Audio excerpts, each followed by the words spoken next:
Hello students, welcome back and let's continue with coordinate geometry.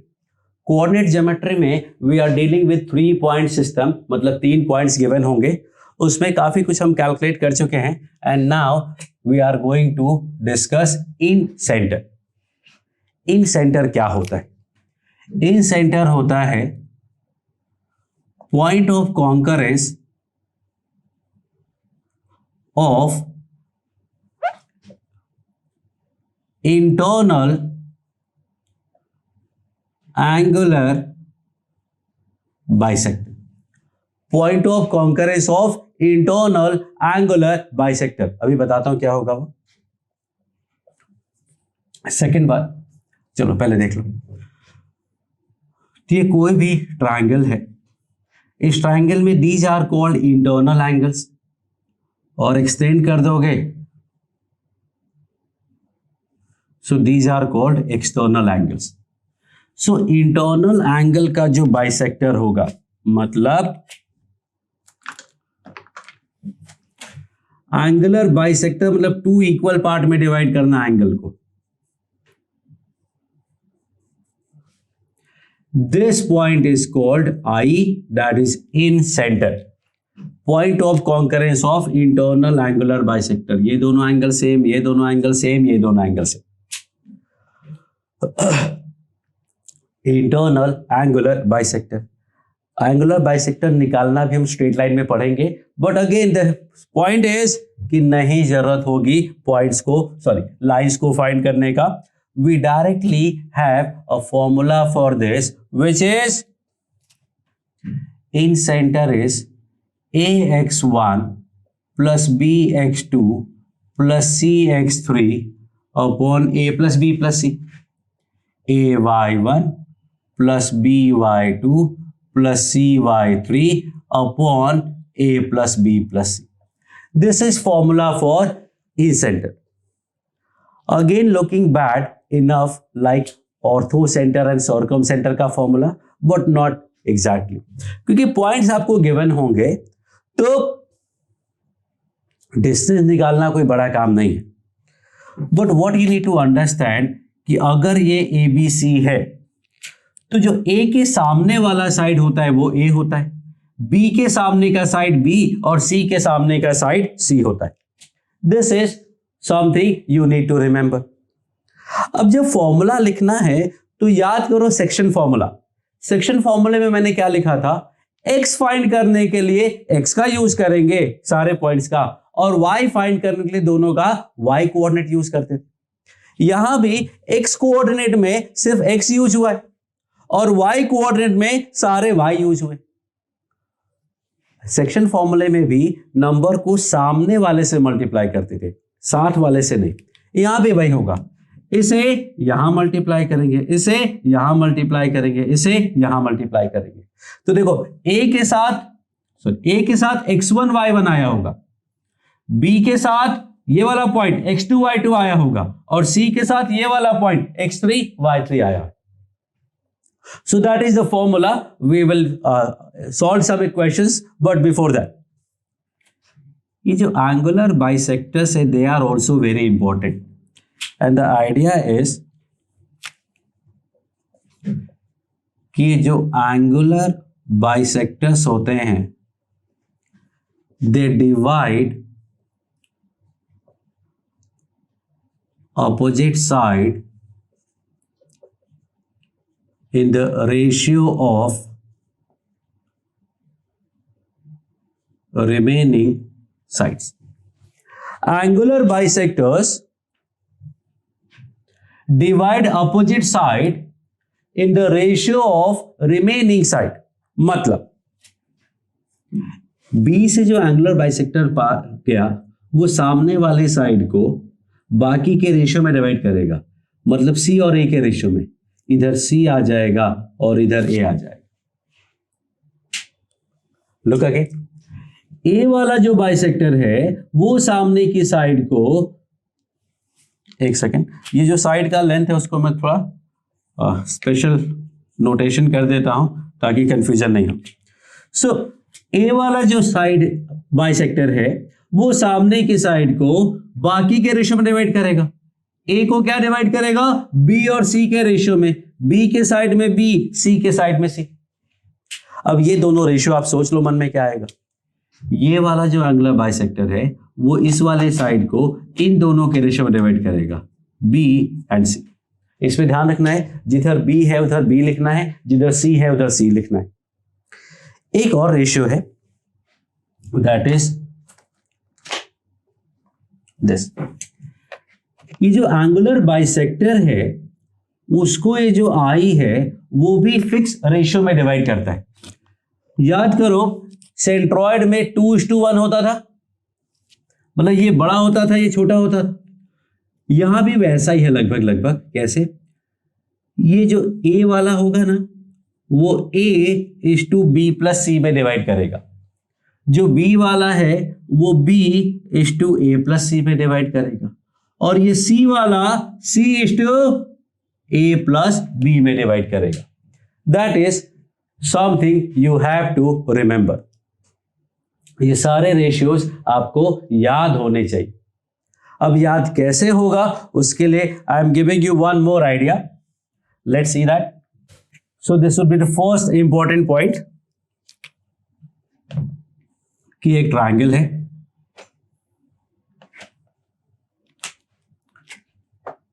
ये angular bisectors है।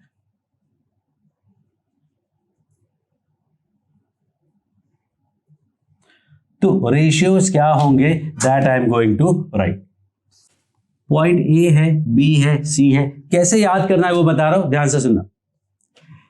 ए से there will be 3 lines, 1, 2 and 3। हर एक line दो दो पार्ट में है। तो ए से जो 3 लाइंस पास होती है उसमें सेकंड वाले पे ए लिख दो, सेकंड वाले पार्ट पे ए लिख दो, सेकंड वाले पार्ट पे ए लिख दो। Same goes for B and C. आप खुद से अपना कर लो और फिर मैच करना। वापस से देख लो, ए से 3 लाइंस पास हुई, हर लाइन दो दो पार्ट में है, सेकंड पार्ट पे ए लिखना है। Same goes for B also. B से भी 3 लाइंस पास हुई, तीनों लाइंस दो दो पार्ट में है। फर्स्ट को छोड़ो, सेकंड पे B, leave it B, leave it B. अब सी लिख लो आप खुद से अपना, फिर मैच करेंगे। ये लेविट सी, छोड़ दो इसे, सी, लेविट सी। काफी सारे रेशियोज तो हो गए। अब आपको बचे ये तीनों तो अब आपको याद आ जाएगा। कैसे? अगर यहां ए लिखा है तो बाकी बी और सी का सम यहां लिख दो। बी लिखा है तो C+A लिख दो, C+A, A+C एक ही बात है। और सी लिखा है तो A+B लिख दो। ये देखो सारे रेशियोज हो गए। And this is how you have to remember all the ratios. Statement है बट ई सेंटर का जो इंटरसेक्शन है वो आपको फॉर्मूले में नहीं मिलेगा, इस स्टेटमेंट में नहीं मिलेगा। ऐसे आपको याद रखना है। सो 2-3 बार प्रैक्टिस कर लोगे, परफेक्टली आपको याद हो जाएगा। This is called angular bisector divide opposite side in the ratio of remaining side, and incentre divide the angular bisector in these kind of ratios. अब this point suppose x1 y1 है, b क्या हो जाएगा? x2 y2 and c will be x3 y3। अगर मैं बोलूं भाई ये पॉइंट का कोऑर्डिनेट आपको बताना है, so what would be coordinate of this point? ये पॉइंट जो है वो इन दोनों को b:c के रेशियो में डिवाइड कर रहा है, c:b में। तो वी नो दैट कि इसका x कोऑर्डिनेट फाइंड करने के लिए दोनों का x और y के लिए दोनों का y। अगर मेरी बात समझ में नहीं आ रही है तो सेक्शन फॉर्मूले वाला वीडियो देखिए, तब आपको सारा कुछ क्लियर हो जाएगा। तो c(x3) plus b(x2) upon c+b। ऐसे y क्या हो जाएगा? c(y3) plus b(y2) upon c+b। ये मिल गया। अब i पॉइंट क्या है? i पॉइंट इन दोनों को A:B+C के रेशियो में डिवाइड करता है। सो आई कैन से कि जो i पॉइंट है that can be written as A into x1 plus B+C into this B plus C into this करोगे तो डिनोमिनेटर कैंसिल हो गया, सिर्फ न्यूमरेटर बचा। मैं इसको रीअरेंज करके लिखता हूं, पहले बी लिख दिया फिर सी वाला टर्म अपॉन ए प्लस बी प्लस सी। देखो मैच कर गया। ऐसे ही आप सोच समझ करके y लिख सकते हैं। Think of it, pause the video and right A y1 plus b plus c into this will be by2 plus cy3 upon a plus b plus c. That is your formula for in center. तो ये इन centre का formula हो गया। एक बात और, कोई भी जो ट्रायंगल है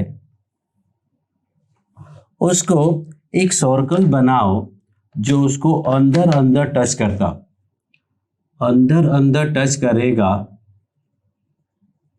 तो this is called incircle. और circle touching all three sides internally is called incircle. और इन सर्कल का जो सेंटर होता है that is called incentre, that is called incentre. So note down, a circle touching all three sides of a triangle internally is called in circle और उसका center will be called in center. Now आपको circle जब पढ़ाऊंगा मैं तो circle की video में आपको बताऊंगा कि कभी भी कोई लाइन किसी सर्कल को टच करता है ना तो हमेशा उस पर परपेंडिकुलर ड्रॉप कर देने का। परपेंडिकुलर ड्रॉप करते हैं एग्जैक्टली पॉइंट ऑफ कांटेक्ट पे ही मीट करता है। और ये तीनों के तीनों रेडियस के इक्वल होंगे। तो हम ऐसे भी सॉल्व कर सकते हैं कि भाई तीनों लाइन पे लेंथ ऑफ परपेंडिकुलर इक्वल कर देने का, बट उससे 4 अलग अलग आंसर्स आते हैं। और 4 अलग अलग आंसर आने का मतलब कि 4 पॉइंट्स आएंगे, उसमें एक इन सेंटर होता है और 3 एक्स सेंटर होते हैं, इसलिए वो डिस्टेंस वाला कॉन्सेप्ट नहीं लगाते हैं। We should not use that. और वैसे भी वो तो स्ट्रेट लाइन के बाद कॉन्सेप्ट आएगा। So this is your incircle और इन सेंटर का दूसरा understanding. Now I am going to solve some examples. So let's take an example 0,4 3,0 and 3,4. These are the 3 points and you have to find the in center. तो अब यहां पे क्या है, formula इतना गंदा है कि कुछ भी लिख करके फाइंड करोगे तो बहुत गंदा सा आंसर आएगा, क्योंकि हर 2 पॉइंट के बीच का डिस्टेंस अच्छा सा आए, रूट ना आए, वो बहुत डिफिकल्ट होता है। इसलिए कुछ ऐसे स्पेसिफिक केसेस मैंने लिए हुए हैं जिससे आपका काम बहुत आसान हो जाएगा। तो लेट्स सी। अब इसको डायग्राम बना के दिखाता हूं तो आपको डायग्राम के बारे में मैं जो बात कर रहा था कि एक्यूरेसी इज वेरी इंपॉर्टेंट, वो आपको और क्लियरिटी आएगी। तो पहला पॉइंट है 0,4 1 2 3 4। दूसरा पॉइंट है 3,0 1 2 3। और तीसरा पॉइंट है 3,4 3,4 बिल्कुल यहां आएगा। So this is your triangle, this is your triangle. अब ट्राइंगल का ई सेंटर फाइंड करने के लिए हमें तीनों पॉइंट के वर्टेक्स के साथ साथ ABC भी चाहिए होता है, लेंथ भी चाहिए होता है। तो लेंथ बहुत आसान है, डिस्टेंस फॉर्मूला लगाओगे तो ये मिल जाएगा 3, ये मिल जाएगा 4 और ये मिल जाएगा 5। वैसे ये 5 तो पाइथागोरस से भी आ जाएगा, ये 3 हमें पहले से पता था। इस पॉइंट का y एक्सिस से डिस्टेंस इस x एक्सिस का x कोऑर्डिनेट का मॉड, और ये जो डिस्टेंस है वो इस पॉइंट का x एक्सिस से distance which is y coordinate का मॉड। डिस्टेंस क्योंकि कि वर्टिकल लाइन है, ये आपको ड्रॉ करके ही पता चलेगा, अदरवाइज आप पॉइंट के बीच का डिस्टेंस यहां से भी फाइंड कर सकते हैं, you will get the same thing. अब ध्यान से मेरी बात सुनना, मैंने बोला था कि भाई x के लिए x का यूज करना है, y के लिए y का यूज करना है, z के लिए z का यूज करना है। z नहीं है, वो 3D में आएगा। बट कोई भी पॉइंट सामने वाली साइड से मल्टीप्लाई होता है, a के साथ x1, b के साथ x2 और c के साथ x3। तो यहां ABC मार्क करने की जरूरत नहीं है। This is what I am going to tell you. कोई भी ऑर्डर फिक्स कर लो, तो पहले 3 ले लेंगे, फिर 4 ले लेंगे, फिर 5 ले लेंगे। पहले 3 फिर 4 फिर 5, खत्म हो गए बात। तो x कोऑर्डिनेट फाइंड कर रहे हैं, तो 3 इंटू 3 के सामने वाले का x कोऑर्डिनेट 3, 4 इंटू 4 के सामने वाले का x कोऑर्डिनेट 0, प्लस 5 इंटू 5 के सामने वाले का x coordinate 3 upon 3 plus 4 plus 5। ध्यान से इसको देखो, समझो, 2-3 बार रिवाइंड करके देखो, समझ में आ जाएगा कि मैंने 3 4 5 साइड्स में कोई कंपल्शन नहीं, किसको A मानना है, किसको B, किसको C, कोई भी ABC चल सकता है, सिर्फ एक ऑर्डर डिसाइड कर लो। तो 3 4 5 विल डू। अब Y के लिए आपको इन्हीं में Y यूज करना है, वो कैसे करें? तो 3 इंटू इसके सामने Y क्या है? 0 है। 4 इंटू 4 के सामने Y क्या है? 4 है। 5 इंटू 5 के सामने Y क्या है? 4 है, upon 3 plus 4 plus 5। That gives me 9 plus 15, 24 upon 12, that is 2। 16 plus 20, 36 upon 12, that is 3। तो E centre comes out to be 2,3। अगर मैं मार्क करूंगा तो 2,3 will be somewhat here. This is your E centre. अब ये तो कैलकुलेट करने की बात हो गई। तो जब ई सेंटर के क्वेश्चन आते हैं तो ऐसा ही होता है कि कुछ अच्छे से नंबर्स होते हैं, अच्छा सा डिस्टेंसेज आते हैं और हम आसानी से ई सेंटर फाइंड कर पाते हैं। लेकिन अगर कुछ गंदे से वैल्यूज आई, you can't help it, you have to actually write the answer. अब सपोज आपका जो डिस्टेंसेज आ रहे हैं आया 2, 3 और √5, तो आपको पता चल जाएगा कुछ ना कुछ गड़बड़ है अगर ऑप्शन में √5 जैसा नहीं है। So there will be something that will help you out. अब इस क्वेश्चन के बारे में एक अच्छी बात बताता हूं, that will help you a lot. Right angle triangle, fix right angle triangle of 3 4 5 proportion. 3 4 5 proportion वाला जो राइट एंगल ट्राइंगल होता है उसका इन सेंटर इससे 1 और इससे 1 यहां पे होता है। अब ये आप कैसे यूज करने वाले हैं वो धीरे धीरे क्वेश्चंस में आएगा। जैसे यहां देखना, इससे 1 इधर 1 इधर, 3,4 से 1 लेफ्ट आओगे तो 2,4 आएगा, 1 नीचे आओगे तो 2,3 आ जाएगा। देखो भाई answer.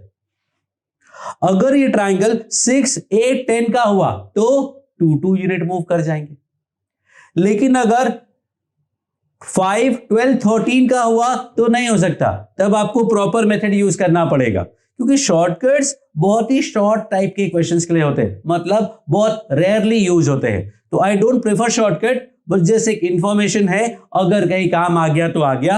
I am not forcing कि ये बहुत है, ये बहुत इंपॉर्टेंट है, ऐसा है वैसा है, ऐसा कुछ नहीं है। अगर ये ऐसा क्वेश्चन आया तो आपको एक टाइम बच जाएगा, you will be able to manage. Like let me give you one more example. इस बार मैं पॉइंट ले लेता हूं 3,0 0,4 एंड 0,0, मतलब ये वाला ट्राइंगल। तो ये 3 हो गया, ये 4 हो गया, ये 5 हो गया। बताओ कहां होगा incentre? Without calculation you have to find me the answer in 5 second. 5 time up. तो बोला था वर्टेक्स से 1 आगे 1 ऊपर, तो इससे 1 यूनिट इधर 1 यूनिट ऊपर, कौन सा पॉइंट आएगा? 1,1। आप फॉर्मूले से कैलकुलेट करोगे तो भी 1,1 ही आएगा। So this is how we solved the question. Now I'm going to clean this up because इसके साथ मैच नहीं करेगा। So this is about your in center. In center is basically about angular bisectors. तो वो आपको ध्यान रखना है कि angular bisector क्या होता है, कैसे डिवाइड करता है। अपोजिट साइड को रिमेनिंग साइड के रेशियो में जो डिवाइड करने वाला पॉइंट है, this is very important point. अब आते हैं वेक्टर वाले कॉन्सेप्ट में। वेक्टर वाला जो कॉन्सेप्ट था वो इसमें क्या कैसे रोल प्ले करेगा? सो इसमें आइडिया है कि वेक्टर IA है, वेक्टर IB है और वेक्टर IC है। These are the 3 vector. इसमें ध्यान से देखना, IA में ये सामने वाला जो साइड है A का मैग्नीट्यूड, IB में B का मैग्नीट्यूड और IC में C का मैग्नीट्यूड मल्टीप्लाई करके ऐड करोगे तो 0 आएगा। अब ये वेक्टर्स में हम इसका डेरिवेशन भी देखेंगे, अभी भी आप चाहें तो कर सकते हैं, सारे पॉइंट आपको पता है, बस उसको वेक्टर मान करके पुट कर देना है। You can solve but should not do it right now, जब वेक्टर पढ़ेंगे तब कर लेंगे। So this is the application of E-center that is can be used in form of vector. So I think that's it about the E-center, and then we will continue with X centers actually. Thank you.